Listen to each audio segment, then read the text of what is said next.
Mardi, et comme chaque semaine, nous accueillons notre critique littéraire Valérie Mann. Valérie, bonjour. Bonjour Valérie. Bienvenue. Alors aujourd'hui, vous avez eu envie de nous faire découvrir un polar.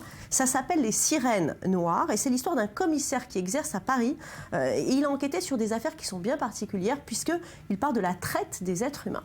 Tout à fait. En fait, ce commissaire qui a écrit le livre, Jean-Marc Souvira, est un ancien commissaire. Enfin, ça fait 30 ans qu'il travaille à la PJ, la criminelle, l'anti-gang, la traite des êtres humains. Il a même suivi des stages au FBI. Donc tout ce qu'on lit est en fait issu de son expérience et de sa vie. Son terrain d'exploration, c'est ce qu'il vit tous les jours. Donc la traite des êtres humains, il a travaillé dessus pendant très longtemps. Il faut savoir que c'est un énorme chiffre d'affaires mondial, plus de 35 milliards de dollars pour la pègre. Donc un réseau énorme à démanteler et très compliqué et une façon assez spéciale d'aller chercher les victimes puisqu'en fait ils vont en Afrique dans des villages perdus, au Bénin, au Nigeria, et là un sorcier fait certaines incantations puis prend des cheveux, un peu de sang de la personne en question et ils leur font croire qu'elles vont devenir coiffeuses à Paris, ce qui pour elles est un grand rêve.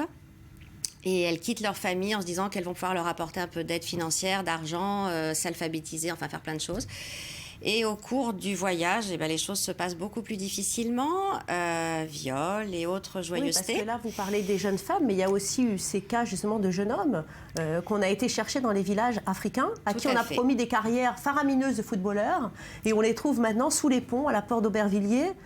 Donc c'est des histoires qui sont assez communes en France. Tout à fait. C'est très étonnant d'ailleurs. Là, ça se passe aussi porte d'Aubervilliers, excepté que les filles, on les retrouve sur les trottoirs. Voilà, et dans des conditions très difficiles, avec un maquereau au-dessus d'elles qui est absolument épouvantable, des menaces terribles, et elles n'ont aucun moyen, ils se font en sorte qu'elles ne sachent pas parler la langue.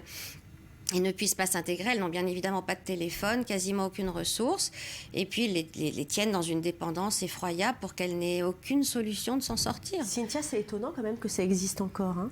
C'est affreux, c'est non seulement étonnant, mais affreux. Ouais. Il y a des choses qui sont faites, justement, ce commissaire en question, il vous a dit qu'il y avait des choses qui allaient être faites pour essayer justement de légiférer, tout ça ? Légiférer, c'est un peu compliqué. Je crois qu'on légifère plus vraiment maintenant en France. Ils essaient déjà d'arrêter et de stopper les réseaux. Il y a plus de 40 réseaux qui avaient été démantelés il y a quelques années, ce qui est énorme, 40 réseaux en France. Ça vient aussi, les réseaux sont aussi au niveau de l'Europe de l'Est et de la Chine, un peu partout.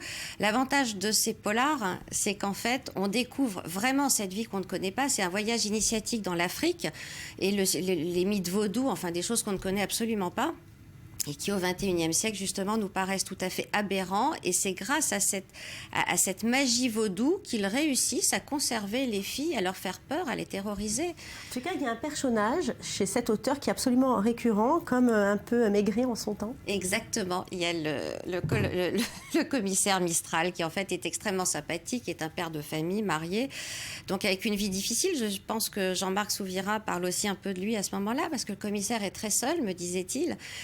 Il a besoin d'avoir Calderon et Dalmat qui sont dans son livre, qui sont ses sous-officiers. Ils sont en fait ses aides aussi, parce qu'ils font très attention à leur commissaire, ils en prennent soin. Et passer d'une affaire lourde en affaire lourde, il disait à un moment d'emmerde, il y a tellement d'emmerde que ça ne s'additionne plus, ça se multiplie. Donc je crois qu'effectivement la vie de commissaire n'est pas aussi drôle que ça. Merci Valérie, merci Cynthia, on vous retrouve la semaine prochaine. Au revoir. Merci, au revoir.